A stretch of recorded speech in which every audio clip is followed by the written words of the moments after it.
Career academy YouTube channel में आपका स्वागत है। आज हम लोग बात कर रहे हैं त्रयोदशा पाठः भ्रांतो बालकः मतलब भटकता हुआ बालक। अब देखो ये कैसे भटक रहा है। प्रस्तुत पाठ संस्कृत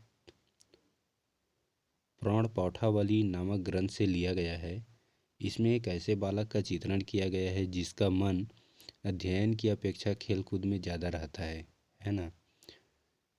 यहाँ तब कि वह खेलने के लिए पशु पक्षियों का आह्वान करता है, किंतु कोई उनके साथ खेलने के लिए तैयार नहीं होता है। इससे उनको बहुत जो है निराशा होती है और अंततः उसे बोध होता है कि सभी अपने अपने कार्य में व्यस्त है, केवल वही बिना किसी काम के इधर उधर घूमता रहता है। तो वह तुरंत निश्चय करता है कि अब व्यर्थ में समय गंवाना छोड़कर अपना कार्य में करने लगना चाहिए। तो यहाँ देखिए उनका संस्कृत में पहले पठन होता है, फिर हिंदी में अनुवाद होता है। भ्रान्तः कश्चन बालकः पाठशाला गमनेव कृतुं निर्जमः किन्तु तेन सह केलिभिः कालं क्षेप्तुं तदा कोऽपि न व्यस्तेषु उपलब्धवान् आसीत्। यतस्तते सर्वे अपि पूर्वदिनं पाठनं स्मृत्वा विद्यालये आगमने त्वरणं मारणं बभूवः। तत्र लुबार्लो लज्जयः तेषां पठितपथम् अपि दृष्टिपथम् अपि परिहरणैककी किमप्यम् उद्यानं प्रविवेशः। भटकता हुआ बालक पढ़ने वाले समय में खेलने के लिए निकल गया, किंतु उनके साथ खेलने के लिए उस समय कोई भी नहीं था और कोई व्यक्ति उपलब्ध नहीं था। वे सभी अगले दिन की पाठ को याद करके विद्यालय जाने की कार्य में लगे हुए थे। और कार्य कैसा था? तेज था। तेज था मतलब शीघ्र कर रहे थे, है ना। उनको देखकर सभी बालक लज्जा अनुभव करते थे और उसे रास्ते में देखकर खीन अनुभव करते थे। उसी समय वह बालक एक उद्यान में प्रवेश किया। कौन बालक जी? भ्रांतो बालक मतलब भटकता हुआ बालक। सह चिंतयामासं विरमवन्ते वराकः पुस्तकदासः अहं पुनरात्मानं निवेदयिष्यामि न्यूनं भुक्षि दक्षयामि क्रुद्धस्य उपाध्यायः मुखं संतवेते निष्कुटवासिनः एव प्राणनो मम व्यस्या इति। वह विचार करने लगा, ये सब पुस्तक के दास हैं, गुलाम हैं। उनको क्या पता मैं पिछले आत्मा में बहुत अच्छा काम किया था, इसीलिए मुझे ऐसा समय मिला है। वह उपाध्याय की मतलब शिक्षक की मुख को भी देखकर क्रोध करता था।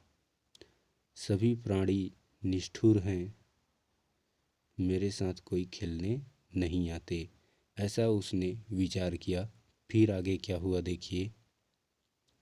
यस्य पुष्पोद्यानं व्रजन्तं मधुकरं दृष्ट्वा तं क्रीडाहेतोः आह्वयत् सः द्विस्त्री आह्वानमेव न मान्यापास।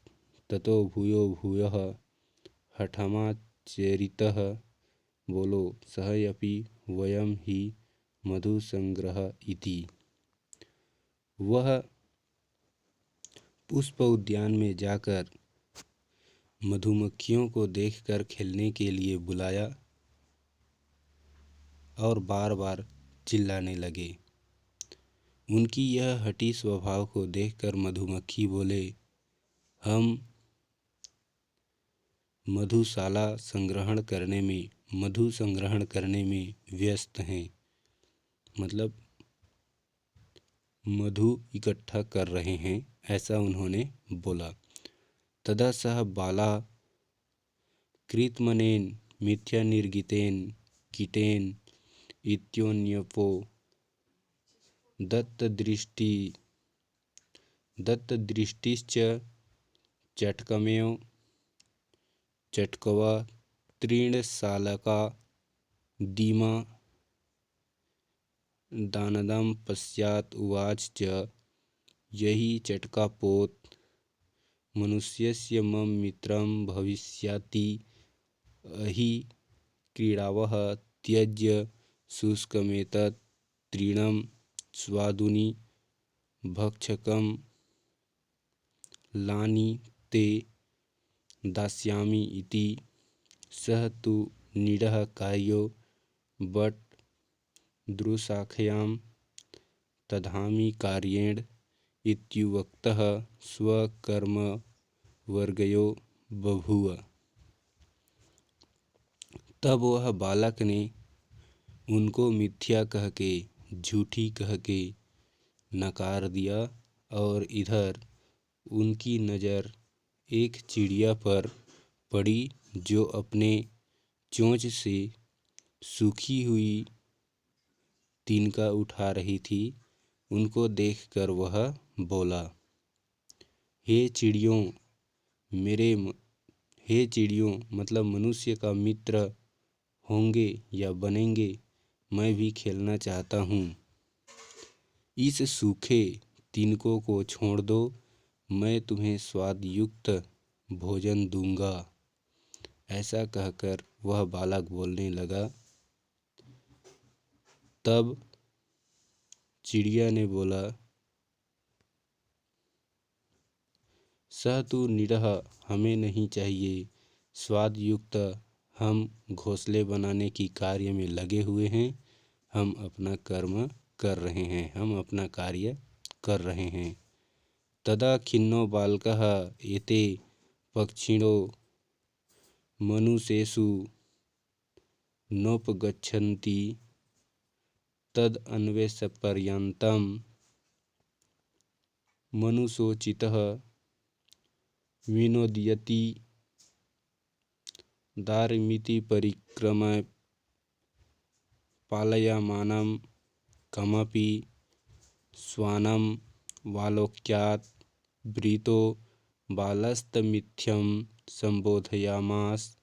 रे मनुष्याणां मित्र, किं पर्याटसि अस्मिन् निघ्रादिवसे आश्रयस्वेदं प्रच्छाशीतलं तरुणमूलम् अहम् अपि क्रीडासहायकं त्वं मेघाव अनुरूपं पश्यामि कुक्कुरः प्रत्याह।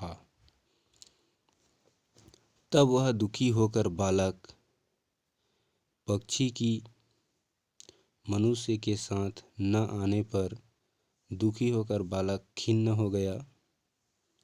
उसके बाद वह बालक इधर उधर भटकते हुए घूमते हुए किसी सोए हुए एक कुत्ते को देखा। वह उस कुत्ते को प्रेम युक्त बात से संबोधित किया, हे मनुष्य के मित्र, तुम घोर निद्रा में अपना दिन कैसे बिता रहे हो? इस शीतल युक्त ठंडी हवा में पेड़ के नीचे कैसे सो रहे हो? मैं भी खेलने के लिए तुम्हें ही योग्य देख रहा हूँ। कुक्कुरः प्रत्याह, कुत्ते ने बोला, यो मां पुत्र प्रीत्या पोषयति स्वामिनो गृहे तस्य रक्षानियोगकारणान् मया भ्रष्टवयमपि इति। जो मनुष्य मुझे अपने घर की रक्षा के लिए पुत्र के समान पालन करता है, उसकी मार्ग से मैं कैसे भ्रष्ट हो सकता हूँ? ऐसा जो है कुत्ते ने बोला। सर्वै रवं निषिद्धः सः बालो विघ्निन् मनोरथः सन् कथमाश्चित् जगति प्रत्येकं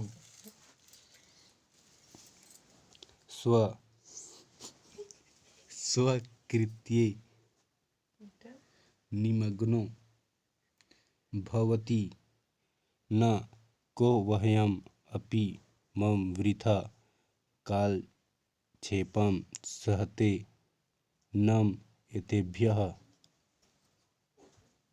यौर्मे तन्द्रा लुतायं कुत्सा समापादितः यत् सवोचितमहं करोमि इति विचारः त्वरितं पाठशालाम् उपजगाम ततः प्रभृति सह विद्याव्यसनी भूत्वा महती वैदुषी प्रथां संपदं च लेभे। सभी द्वारा मना करने के बाद बालक खिन्न भाव से होकर विचार करने लगा और कहने लगा, इस संसार के सभी प्राणी अपने अपने कार्य में लगे हुए हैं। मैं ही एक बेकार हूँ जो अपना समय व्यर्थ कर रहा हूँ। ऐसा कहते हुए वह अपने आप को कोसने लगा और विचार करने लगा कि मैं ही पृथ्वी की भार स्वरूप इस संसार में जीवन गुजार कर रहा हूँ। मेरा भी कोई कार्य जरूर होना चाहिए। ऐसे कहते हुए वह शीघ्र ही पाठशाला जाने के लिए लग गया और पाठशाला जाने लगे। उनकी विचार में विद्यालय ही मूलभूत होने लगा और विद्या अध्ययन करके वह एक महान विद्वान बना और अपने स्थिति में सुधार किया और गरिमा को प्राप्त किया। इस प्रकार से वह भटकता हुआ बालक बहुत बड़ा विद्वानी बना जो आलसी प्रवृत्ति का था। आगे देखिए, यहाँ प्रश्न उत्तर दिया हुआ है। आप प्रश्न उत्तर को बना लेंगे और बहुत सारे तथ्यांश दिए हुए हैं। इस प्रकार से आप इनको परिपूर्ण रूप से बनाएंगे। ठीक है, चैनल को सब्सक्राइब करेंगे क्योंकि आगे हम लोगों का व्याकरण खंड है। Okay, thank you, good luck.